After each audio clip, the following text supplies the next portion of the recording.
وقت انمول ہے، وقت کی مثال دی گئی ہے۔ مفکر اسلام حضرت مولانا سید ابو الحسن علی ندوی رحمت اللہ علیہ نے یہ بات فرمائی ہے، وقت کی مثال برف کی سلی کی مانند ہے۔ آپ نے سورۃ العصر کی تفسیر میں یہ بات الگ سے لکھی گئی ہے کہ آپ نے فرمایا کہ وقت کی مثال برف کی سلی کی مانند ہے۔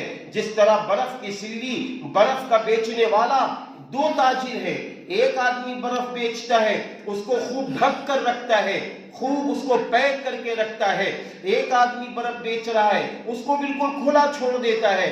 تو مفکر اسلام رحمت اللہ علیہ نے فرمایا، بولو کہ اس میں کامیاب کون ہوگا؟ تو میری بہنوں، کامیاب وہی ہوگا جس نے برف کی سلی کو ڈھک کر رکھا ہے۔ کسٹمر 10 روپے کا برف مانگے، وہ اتنا کھول کے دے دے۔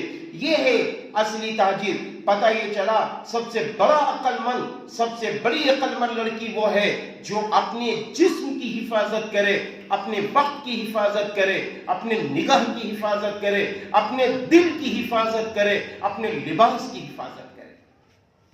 آپ کو معلوم ہے کہ حدیث پاک میں یہ ہے کہ بہت سارے لوگ دنیا میں سوتے ہیں تو ایسے سوتے ہیں اللہ کی نافرمانی کر کے، صبح اٹھتے ہیں ان کا ایمان چھن چکا ہوتا ہے۔ ایک دوسری روایت میں ہے کہ جب انسان صبح سو کر اٹھتا ہے تو وہ اپنے جسم کا تاجر ہوتا ہے، وہ اپنے جسم کا تاجر ہوتا ہے۔